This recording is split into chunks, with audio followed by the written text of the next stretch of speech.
And we're live in an exclusive episode of WBO JABS. I'm your host, Gustavo Olivieri, with the master, Paco Valcárcel, here live from the fight scenario, the host hotel, Phoenix, Arizona. Paco, it's my first time in Phoenix. I've been here, I was here last time about 12, 13 years ago. Wow. A lot of time, man. I was at the baseball stadium, close to the arena in which we're going to have this fight.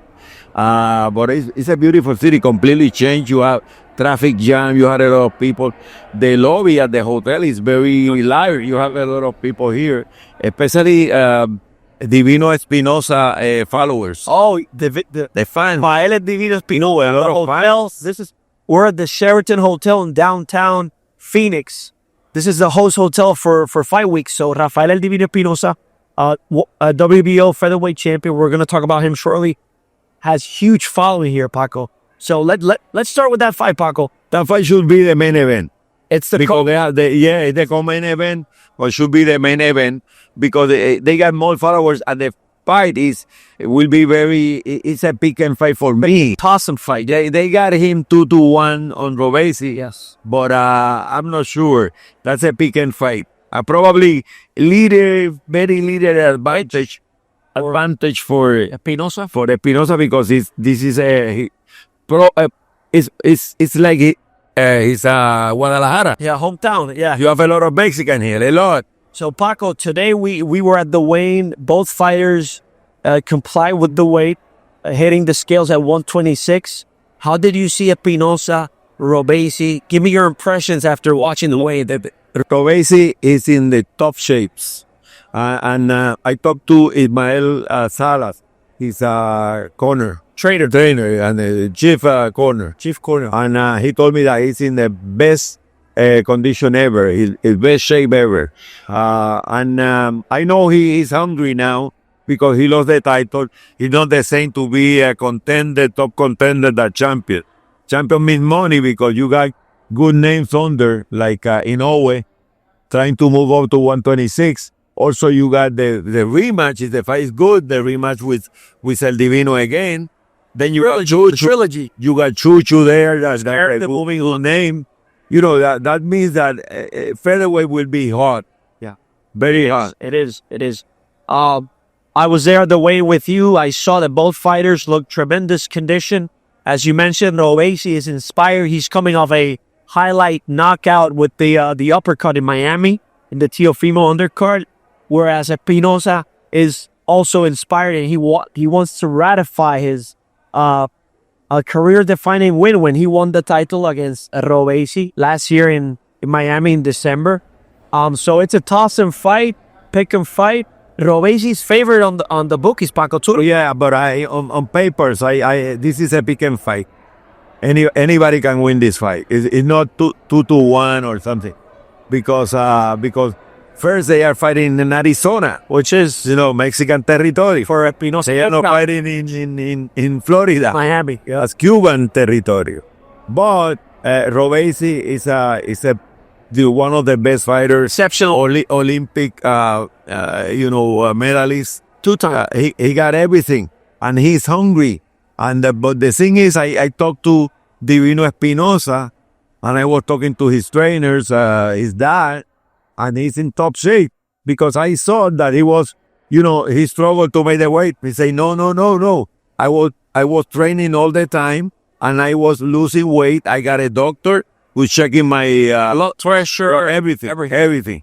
And he have been training using the doctor, using the physical trainer, another nutritionist. He got everything. That means that he's also in the top shape. That means that it's not easy to pick a winner. I don't know why in Vegas the bookies got Robesi ahead 2-1. I don't know. Also, they got Usyk 2-1 against Fury, and that's another pick and fight. So it's must-see TV tomorrow night. The highly anticipated rematch between Robesi-Ramírez, the Cuban trained, against El Divino Espinoza, the kid from Guadalajara, for the WBO Featherweight Championship. Live on ESPN. So, Paco, let's move on to the main event. Oscar Valdez, a warrior, former WBO featherweight champion, fighting El Vaquero, 3-division WBO champion, also a warrior. I love both guys, Paco. You know, we can't select the winner because, you know, we're officials of the WBO, but two great guys, two great warriors, great representatives on boxing in the WBO. You saw both guys weighed in. Give me your impressions. How will be a closer fight, a replay, but closer. Closer? Yeah, because I saw Valdez. I talked to him. Eddie Reynoso. Yeah, he got Eddie Reynoso, but he's in top shape. Yeah. He's in top shape. I was talking to him. He wants to be champion again. He is coming from a great performance against the Aussie. Wilson. Yeah. Against the Aussie. He looked good. On the other side, Navarrete is coming from Berinchek. Yeah. Berinchek. He get beat for the first time. I don't know what happened in his mind, but he looked good. He looked good. He was so happy during the weigh-in. We were talking to him. He is very confident. I like the way he is. You know, he say, I want to be in Puerto Rico. Yeah. He told me, I'm going to win and I want you to invite me to Puerto Rico. He said, no, talk to Gustavo. He's the new president. Talk to Gustavo. I have nothing to say now.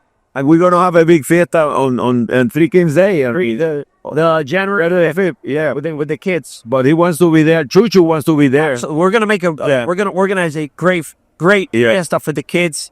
Paco, give me your thoughts about Navarrete after moving back to 130. The weight difference. It's only a 5-pound difference, but is it significant? Does it make a real change? Give me your what does your experience working with Gomez and other fighters as to going up and down, getting back down? When Gomez made 126 to fight Salvador Sanchez, he get beat, and then he came back to 122 in which he was the reigning champion. And he looked good against Juan Antonio Lopez in the rematch.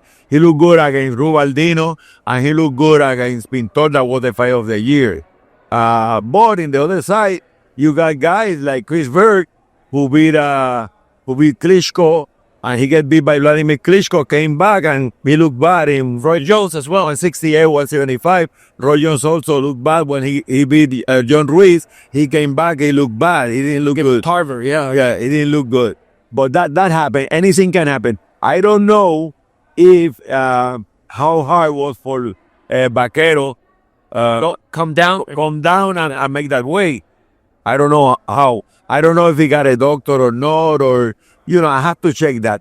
I never asked, but he never told me that he got a doctor. Yeah. I don't know if they got a doctor. For any fighter, I think they need a doctor who check the weight, he check his blood pressure, he check hemoglobin, everything. You know, the nutritionists, they have to be more scientific.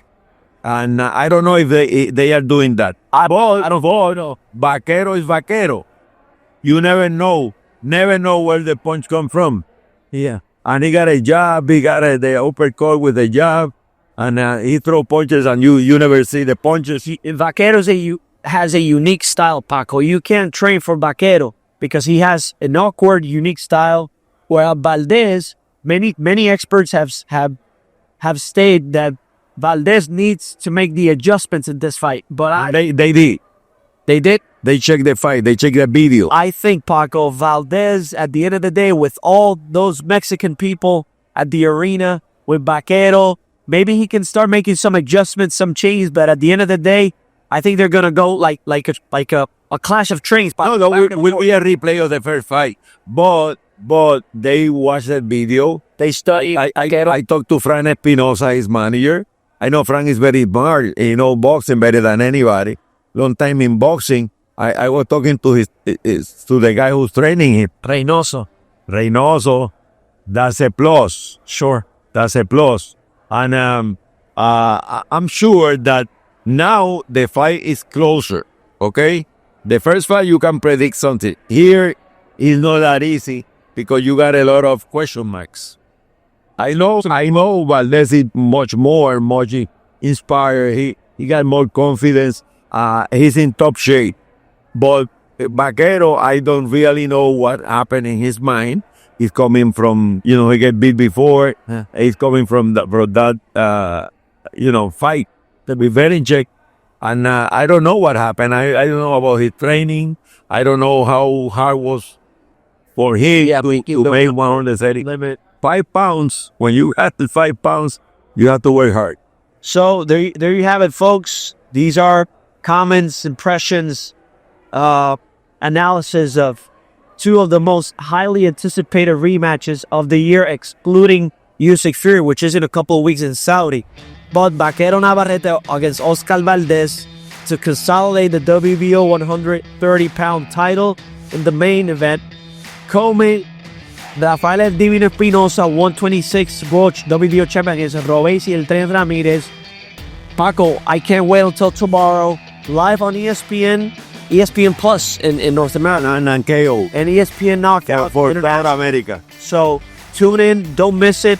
And to close the show, Paco, 140-pound champion, Latino champion, Lindolfo Delgado coming up. If he wins, he got a good chance to fight Tio. Oh, who knows? But who knows? Tio, I haven't talked to Tio the last 2 months, you know. I have to check. Stay tuned to all our news, social media outlets, X, Twitter. So we can say that Tio Senior called Gustavo and he told me, Junior, and he wants to fight. The kid wants to fight, no doubt about it. Now the question is, who will be his opponent?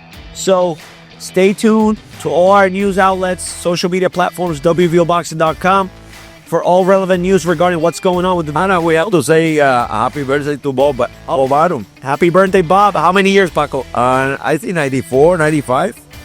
Well, happy birthday to you too. Oh, thank you. On the 10th. On the 10th, I'm going to be 41, Paco. Oh, you're 41 now. You got a kid, a puppy. I'm puppy. So, thanks for tuning in. This is a special episode of WBO JABS live from Phoenix, Arizona, with the main event and co-main, Robesi-Ramírez against Divino Espinoza, Valdez against Navarrete. Don't miss it. Live on ESPN. Let's go, Paco. I want some coffee. Okay? Let's have a coffee. WBO JABS.